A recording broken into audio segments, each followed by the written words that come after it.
Тантурнович, мен процедурныйдан баштайын, анан бүтпөй калсам, өзүмдүн 2 минутумду алам.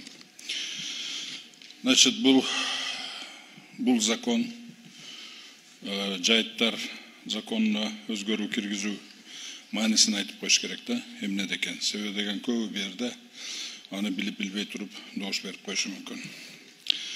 Анын мааниси мындай. Биздин конституциябызда 16 беренеси менен 3 пункту менен жайыттар жана токойлор менчиктештирүүгө мүмкүн эмес деп тыюу салынган. Бул биринчиси. Экинчиси, Кыргыз Республикасынын жер кодексинде дагы биринчи беренесинде пунктунун үчүндө жайыттар асылдуулугу төмөн деген терминдин тиешеси жок деп жазылган. Ошол пункт 13-тө. Жайыттарга асылдуулугу төмөн жерлер деген терминдери тиешеси жок деп жазылган. Андан тышкары ошол 4-чү беренесинде 4-чү пункттарда жайыттарды менчиктештирүүгө мүмкүн эмес деп ал жерде дагы конституциянын негизинде тыюу салынган. Эми жайыттарга азыр мыйзамга киргизүүнүн өзгөрүүлөрүнүн мааниси эмнеде? Биринчиси жанагы подмена понятий. Бул жерде эмнени предлагать этип ататтар булар? Асылдуулугу төмөн жайыттар деген түшүнүктү мыйзамга киргизип, жайыттарды асылдуулугу төмөн жерлер деген түргө киргизип, андан соң 2008 жылкы 306 өкмөттүн токтомунун жетекчилик Кошпогулу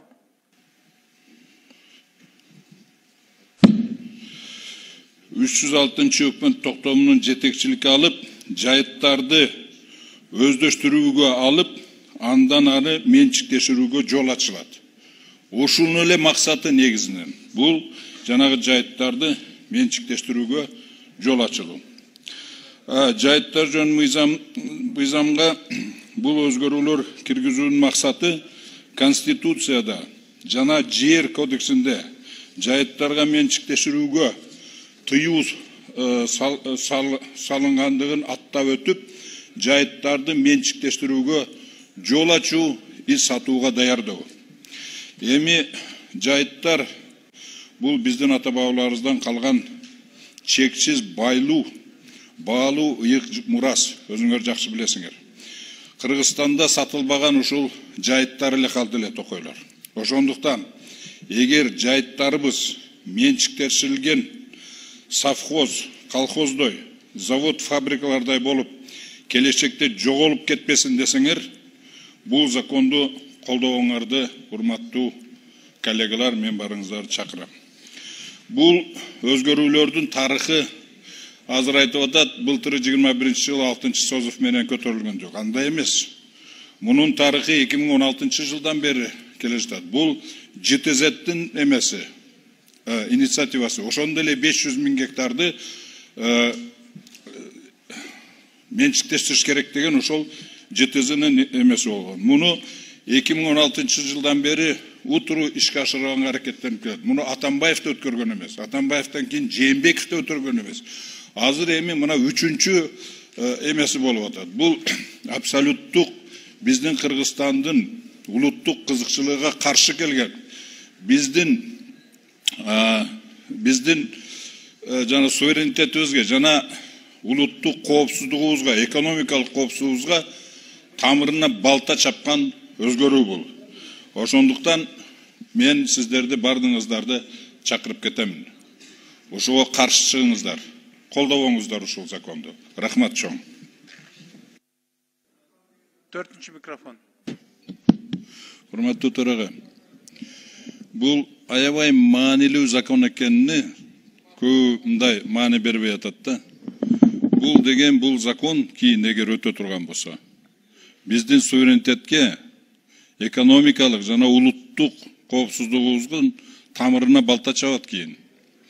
Азыр миң деген адамдар каршы чыгып атат буга. Биздин отделде толтура 10 миңден ашык подписи менен келген азыр каршы ушуга. Ушуну эч ким айтпай атат.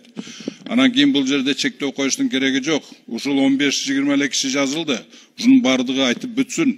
Себеби деген бул жерде жөн эле чектөө колу ар бир киши эме кылып атат деген бул жөн эле эптеп-септелүү күчкө салып ушул законду өткөрөбүз деген белгиси болуп атат бул жерде. Мен каршымын буга. До конца муну дагы доошко салыңыз, до конца 15-20 киши жазылган киши бардыгы айтып бүтсүн өздөрүнүн мнениясын.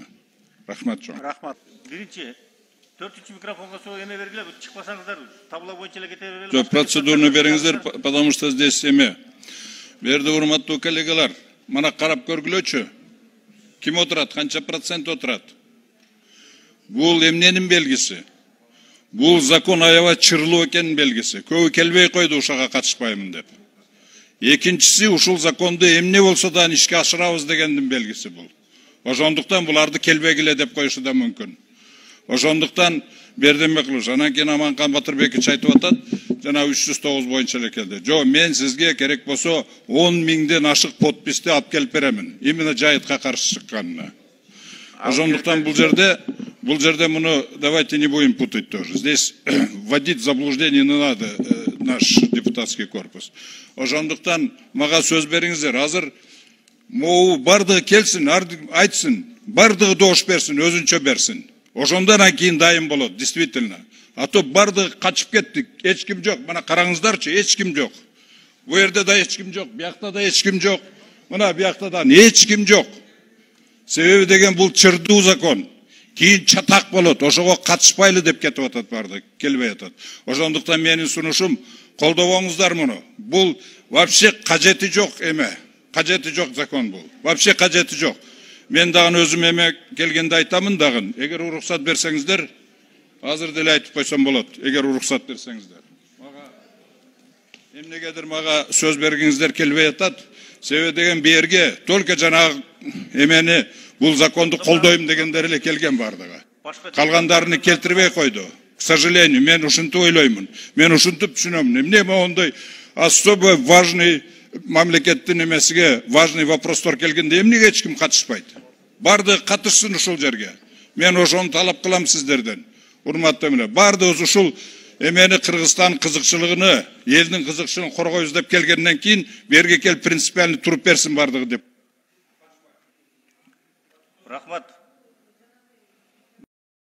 Ачык Акыйкат каналында биринчи жолу болсоңуз, каналга катталып, мага жакты деген белгини басып, ой пикири калтырууну унутпаңыз. Чымындай жанды чыркыраткан чындык биз менен.